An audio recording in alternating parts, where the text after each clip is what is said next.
ጤና ይስጥልን የተወደዳችሁ የቦርከና ሚዲያ ቤተሰቦቻችን የዕለተ አርብ ግንቦት 28 ቀን 2018 ዓ.ም የሰዓቱ ዜናዎች ይዘን ቀርበናል። አበይት ዜናዎችን እናስቀድማለን። ቋሚ ሲኖዶስ በምስራቅ አርሲ ሀገረ ስብከት ተገኝተው ጉዳት የደረሰባቸውን ኦርቶዶክሳውያን የሚያጽናኑ ብፁዓን አባቶችን መደበ።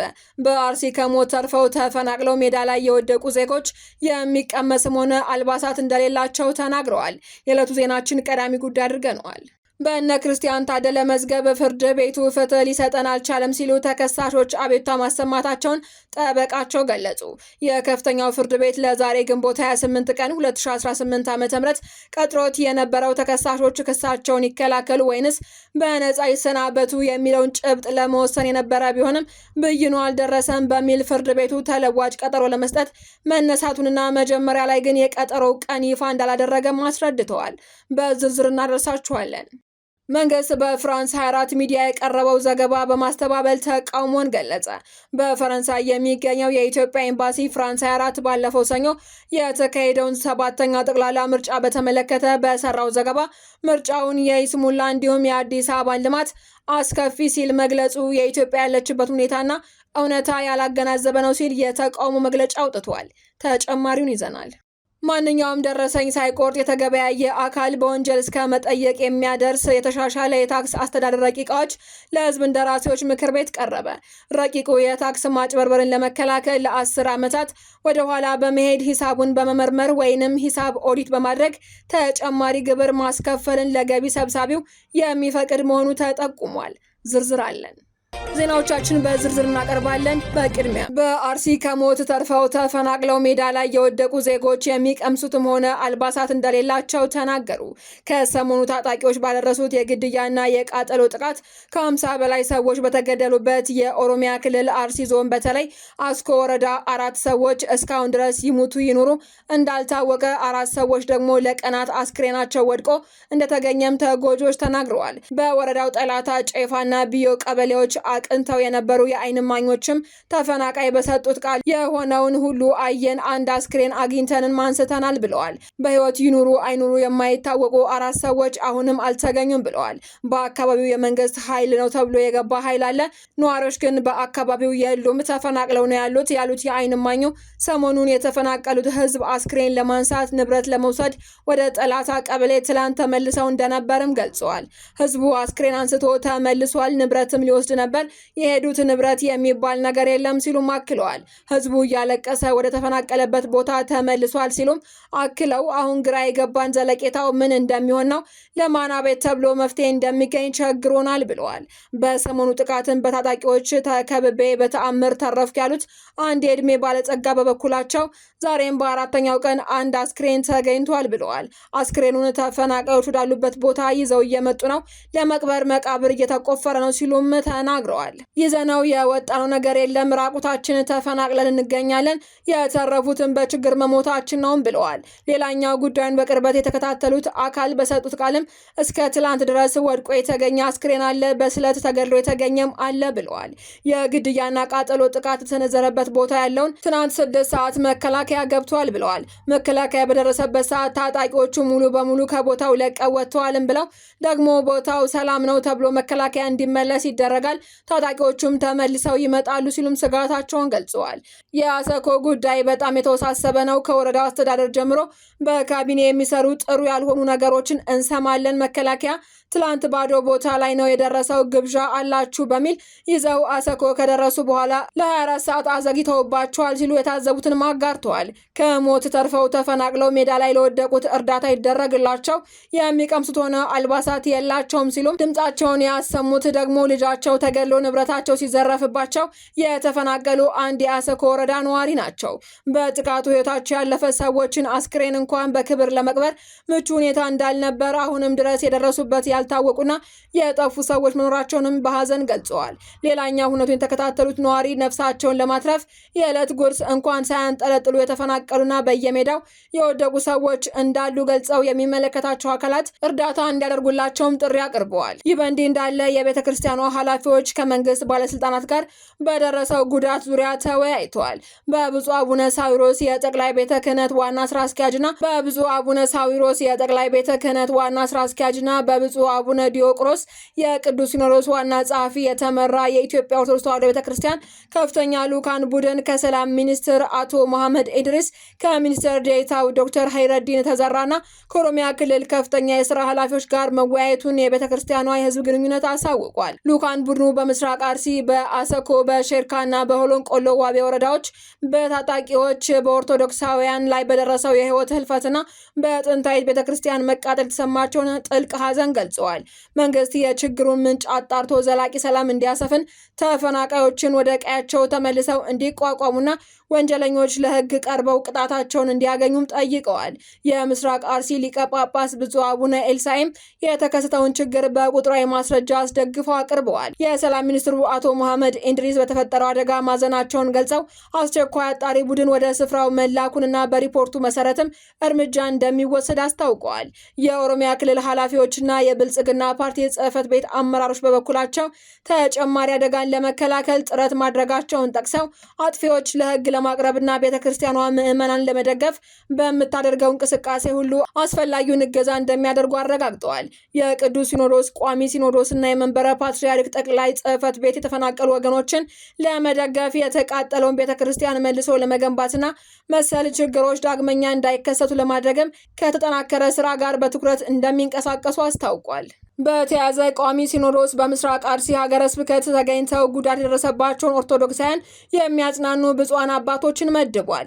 የኢትዮጵያ ኦርቶዶክስ ተዋሕዶ ቤተክርስቲያን ቋሚ ሲኖዶስ አባላት በምስራቅ አርሲ ሀገረ ስብከት በአሰኮ፣ በሼርካ፣ በሆሎን ቆሎ ዋቤ ወረዳዎች በኦርቶዶክሳውያን ወገኖች ላይ የደረሰውን ጥቃት ተከትሎ በዛሬው ዕለት ባካሄደው መደበኛ ስብሰባ በችግሩ ምክንያት ለተፈናቀሉ ወገኖች ድጋፍ እንዲደረግ ብፁዓን አባቶች የሚመራ የቤተክርስቲያናትን ልዑካን ቡድን ችግር ወደ ተፈጠረበት ቦታ በመሄድ ተጎጂዎችን እንዲጎበኙ፣ እንዲያጽናኑና አስፈላጊውን ጊዜያዊ ድጋፍ እንዲያደርጉም ወስኗል። ቋሚ ሲኖዶስ በጠቅላይ ቤተ ክህነት በኩል በሚቋቋም ኮሚቴ አስተባባሪነትም በተፈጠረ ችግር ምክንያት የመቃጠል አደጋ የደረሰበትን ጥንታዊ የጠላታ ቅዱስ ገብርኤል ቤተክርስቲያን እንዲያሰራ፣ ከቀያቸው የተፈናቀሉ ወገኖችን በቋሚነት ወደ መኖሪያቸው እንዲመለሱ፣ በሀገረ ስብከቱ ዳግመኛ መሰል ችግሮች እንዳይፈጠሩ ጥናት አካሂዶ ከመፍትሄ ሀሳብ ጭምር የሚያቀርብ አብይ ኮሚቴ ተሰይሞ በአስቸኳይ ወደ ስራ እንዲገባም ውሳኔን አሳልፏል ተብሏል።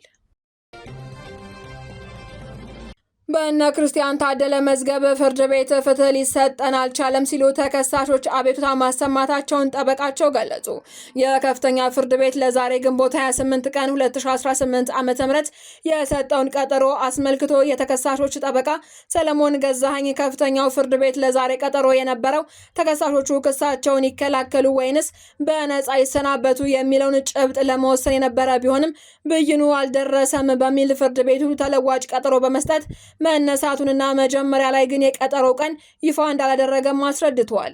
በዕለቱ ተከሳሾች እየደረሰባቸው ስላለው ሰብአዊ መብቶች ጥሰትም ለችሎቱ በዝርዝር አስረድተዋል። ከዚህ ቀደምም ተመሳሳይ አቤቱታ አቅርበው ፍርድ ቤቱ ለማረሚያ ቤት ኃላፊዎች ትዕዛዝ በመስጠት ምላሽ ተሰጥቶበት የነበረ ቢሆንም በተደጋጋሚ የሚወጡ የፍርድ ቤት ትዕዛዞች በተግባር ሊተረጎሙ አለመቻላቸውንም ለችሎቱ አብራርተዋል። ፍርድ ቤቱ ትዕዛዞቹን እያስከበረ አለመሆኑን ተገቢ እንዳልሆነ ተከሳሾቹ መናገራቸውንም ጠበቃቸው ጠቅሰዋል። ተከሳሾቹ በችሎቱ ላይ ባሰሙት ሮሮ ማረሚያ ቤት ውስጥ የምንገኘው እጅግ ጠባብ በሆነ ክፍል ውስጥ ነው ብለዋል። በአንድ ክፍል ውስጥም እስከ 60 የሚደርሱ ተከሳሾች በአንድ ላይ ታጉረን እንገኛለን። ይህም ለመንቀሳቀስ የማይመች ከመሆኑም በላይ በጤናችን ላይ እያደረሰ ያለው ጉዳት ቀላል አይደለም ብለዋል። በተጨማሪም ቤተሰቦቻችንን በአግባቡ እንዳይጠይቁን እየተደረግን ነው። ፍርድ ቤቱ ካለብን የጤና እክል አንጻር ምንም አይነት ፍትህ ሊሰጠን አልቻለም ብለዋል። ጠበቃው አክለውም ክሳቸውን ይከላከሉ ወይንስ በነጻ ይሰናበቱ የሚለውን ብይን ቢዘገይም እንኳ ፍርድ ቤቱ እየደረሰ ላለው የሰብአዊ መብት ጥሰቶች አፋጣኝ እልባት ሊሰጣቸው አለመቻሉ በግልጽ ተከሳሾቹን ቅሬታቸውን አሰምተዋል። በመጨረሻም ፍርድ ቤቱ በቀረቡት የሰብአዊ መብት አቤቱታዎች ላይ ትዕዛዝ ለመስጠትና በዋናው መዝገብ ላይ የብይኑን መቅረቢያ ቀን ለማሳወቅ ለሰኔ 3 ቀን 2018 ዓ.ም ተለዋጭ ቀጠሮ መስጠቱን ጠበቃቸው አረጋግጠዋል። መንግስት በፍራንስ 24 ሚዲያ የቀረበውን ዘገባ በማስተባበል ተቃውሞውን ገለጸ። በፈረንሳይ የሚገኘው የኢትዮጵያ ኤምባሲ ፍራንስ 24 ባለፈው ሰኞ የተካሄደውን 7ኛ ጠቅላላ ምርጫ በተመለከተ በሰራው ዘገባ ምርጫውን የይስሙላ እንዲሁም የአዲስ አበባን ልማት አስከፊ ሲል መግለጹ ኢትዮጵያ ያለችበት ሁኔታና እውነታ ያላገናዘበ ነው ሲል የተቃውሞ መግለጫ አውጥቷል። ኤምባሲው ፍራንስ 24 የቴሌቪዥን ጣቢያ ከሳቢን ፕላኔል ከተባሉ እንግዳ ጋር ባደረገው ቃለ መጠይቅ የቀረቡትን ሀሳቦች አሳሳችና ወገንተኝነት የተሞላባቸው ትችቶች ናቸው በማለትም በጽኑ እንደሚቃወመው አስታውቋል። ኤምባሲው ባወጣው መግለጫ የጣቢያው ዘገባ የሀገሪቱን ነባራዊ እውነታም ሆነ የመንግስትን ሰፊ ጥረቶች የማያንጸባርቅ አሳሳች ትርክት ነው ሲል ፈርጆታል። አክሎም ባለፉት ዓመታት ተመዝግቧል ያላቸውን የፖለቲካና የኢኮኖሚ ስኬቶች ወደ ጎን በመተው አስተዳደሩ በእርስ በርስ ጦርነት ብቻ ከፋፍሎ ለመግለጽ የተደረገው ሙከራ ማጋነንና ከተጨባጭ እውነታ የራቀ መሆኑን ጠቅሷል። ኢትዮጵያ በአስቸጋሪ ቀጠናዊ ሁኔታዎች ውስጥ ሆና በዋና ዋና ዓለም አቀፍ የፋይናንስ ተቋማት የተመሰከረለትን ፈጣን የኢኮኖሚ እድገት አስመዝግባለች ሲል ምላሽ ሰጥቷል። በተጨማሪም የአዲስ አበባ ከተማ ውበትና የመሰረተ ልማት ማዘመን ስራዎችን አስከፊ ሲል የገለጸበት አግባብ ኤምባሲ ውድቅ እንደሚያደርገው በመግለጽም ይህ የልማት ፕሮጀክት በሚሊዮኖች የሚቆጠሩ ዜጎችን ሕይወት እየቀየረ ያለና በዋና ከተማም ሆነ በሌሎች የሀገሪቱ ክፍሎች በከፍተኛ ደረጃ አድናቆት የተቸረው ስኬት ነው በማለትም አወድሰውታል። የኢትዮጵያ ኤምባሲ አክሎም በምርጫው ላይ ስለ አሳታፊነትና የቴክኖሎጂ አጠቃቀምን አስመልክቶ የሰራውና የተተቸበት መንገድ በስህተት የተሞሉ ናቸው ሲል በጽኑ ነቅፎታል። የፈረንሳዩ የዜና አውታር በሰራው ዘገባ በአማራና በኦሮሚያ ክልሎች ግማሽ ያህሉ የምርጫ ክልሎች አልመረጡም ማለቱን በተመለከተ ደግሞ ይህ መረጃ ሙሉ በሙሉ ሐሰት መሆኑን ኤምባሲው በአሃዛዊ መረጃ አስደግፎ ተከላክሏል። ለአብነት በአማራ ክልል ከ138 የምርጫ ክልሎች በ8ቱ ብቻ ምርጫ ለመካሄዱን በመጥቀስ ይህም ከክልሉ አጠቃላይ ቁጥር 6% ብቻ መሆኑን አመልክቷል። እንዲሁም በቴክኖሎጂና አጠቃላይ ሂደቱን ዲሞክራሲን የተከተለ መሆኑን በመግለጽ መገናኛ ብዙሃኑ የሰራቸውንና ያሰራጫቸውን መረጃዎች እውነታን ያላገናዘቡ ናቸው ሲል አጣጥሏል። ምርጫው በተለይ በዲሞክራሲ ምህዳር መስፋትና መገናኛ ብዙሃን ተሳትፎ ዙሪያ የይስሙላ እንደነበር በዘገባው መጥቀሱን ያወሳው መግለጫው የተመራጮችን፣ የሲቪል ማህበራትን፣ የፖለቲካ ፓርቲዎች ተወካዮችን፣ ታዛቢዎችን፣ የሚዲያ ብዛትና የሚዘግቡ ጋዜጠኞችን ቁጥር እንዲሁም በአጠቃላይ ምርጫው ላይ ያሉ ቁጥሮችን በመጥቀስም ውድቅ አድርጎታል። ኤምባሲው አክሎ ሚዲያው የውጭ ወገኖች ማለትም የአፍሪካ ህብረትና የኢጋድ ታዛቢዎችን ሚና ለማሳነስ ትላልቅ ግድፈቶች ሪፖርት አያደርጉም ማለቱ የተቋማቱን ስራ ማሳነስ ነው ብሎታል። የሁለቱንም ተቋማት ልዑካን የሚመሩት ኃላፊዎች ማንነትን በመግለጽ አንጋፋ ተቋማትና መሪዎችን ማጣጣል የአስተሳሰብ አድሏዊነት ማሳያ ነው በማለትም ኮንኖታል። በመጨረሻም የዚህ ምርጫ ውጤት የሀገሪቱን የወደፊት እጣ ፈንታ የሚወሰነው በራሱ በኢትዮጵያ ህዝብ ዲሞክራሲያዊ ምርጫ እንጂ ከውጭ በሚሰጡ መግለጫዎችና አስተያየቶች አይደለም ሲልም አስታውቋል። ማንኛውም ደረሰኝ ሳይቆርጥ የተገበያየ አካል በወንጀል እስከ መጠየቅ የሚያደርስ የተሻሻለ የታክስ አስተዳደር ረቂቅ አዋጅ ለህዝብ እንደራሴዎች ምክር ቤት ቀረበ። ረቂቅ የታክስ ማጭበርበርን ለመከላከል ለ10 ዓመት ወደ ኋላ በመሄድ ሂሳቡን በመመርመር ወይንም ሂሳብ ኦዲት በማድረግ ተጨማሪ ግብር ማስከፈልን ለገቢ ሰብሳቢው የሚፈቅድ መሆኑ ተጠቁሟል። በትላንትናው ዕለት ለምክር ቤቱ የቀረበው ረቂቅ የግብር አስተዳደር አዋጁ በተለይ ደረሰኝ ባለመቁረጥ የሚደረግ ግብይት ላይ ከፍ ያለ ቅጣት የሚያስከትሉ አንቀጾችን የያዘ ነው ተብሏል። ማንኛውም ሰው ህጋዊ ደረሰኝ ያልሰጠን እንደሆነ በእያንዳንዱ ባልሰጠው ደረሰኝ ልክ 100,000 ብር አስተዳደራዊ ቅጣት በገንዘብ ይቀጣል ይላል የማሻሻያ አዋጅ ማብራሪያው። በተጨማሪም ይህንን አስተዳደራዊ ቅጣት በአመት 2 ጊዜ የተቀጣ እንደሆነና ሆን ብሎ ድርጊቱን መፈጸሙ ከቀጠለ ድርጊቱ እንደ ወንጀል ጥፋት ተቆጥሮ በወንጀል የሚያስጠይቅ መሆኑ ተብራርቷል። በተጠቀሰው ድርጊት የድርጅት ስራ አስኪያጅ በግል በወንጀል ተጠያቂ የሚሆነው በወንጀል ተግባር ተባባሪ ከሆነ ወይንም ደረሰኝ ያለመስጠትን መከላከል የሚያስችል የቁጥጥር ስርዓት ያልዘረጋ ከሆነ እንደሚሆንም ተደንግጓል። በሌላ በኩል አንድ ግብር ከፋይ ግብር ከከፈለ በኋላ በ10 ዓመት ጊዜ ውስጥ በማንኛውም ጊዜ እንደገና ሂሳቡ ተመርምሮ ወይንም በኦዲት ተጨማሪ ግብር ሊጠየቅ ይችላል ይላል የረቂቅ አዋጁ ማብራሪያ። ይህም በ10 ዓመት የተገደበውን በኢትዮጵያ የንግድ ህግ የሂሳብ አያያዝ ህጎች መሰረት የሂሳብ ሰነዶችን ተጠብቀው መቆየት ያለባቸው ለ10 ዓመታት ብቻ በመሆኑ ነው ተብሏል። ሌላው የታክስ አስተዳደር አዋጅ ማሻሻያው የያዘው አዲስ ነገር በታክስ ባለስልጣኑና በታክስ ከፋዩ መካከል የሚፈጠርን አለመግባባት መፍቻ ዘዴን ይመለከታል። ከዚህ ቀደም በነበረው ሕግ ግብር ከፋዮች የተጣለባቸውን ግብር ተገቢ አይደለም ብለው ባመኑ ጊዜ መፍትሄ ፍለጋ በታክስ አስተዳደሩ ስር ለተቋቋመ የቅሬታ ሰሚ ለግብር ይግባኝ ኮሚሽንና የሕግ ትርጉምን በተመለከተ በየደረጃው ባሉ ፍርድ ቤቶች እንዲመለከቱት የሚያስችል ስርዓት ነበር። ይህን ለማድረግ ግን ግብር ከፋዮች ቅድሚያ የተወሰነባቸው ግብር ከ50 እስከ 75 በመቶ መክፈል ይጠበቅባቸው ነበር። ያም ሆኖ መፍትሄ ለማግኘት ረጅም ጊዜ ሊወስድ እንደሚችልም በማብራሪያው ተጠቅሷል። በተሻሻለውና በረቂቅ ደረጃ ለሕዝብ እንደራሴዎች ምክር ቤት በቀረበው የታክስ አስተዳደር አዋጅ የተጠቀሰው አሰራር እንዳለ ሆኖ በአጭር ጊዜ አለመግባባቶችን ለመፍታት ያግዛል የተባለ የገለልተኛ አስማሚ አሰራር ስራ ላይ ያውላል ተብሏል።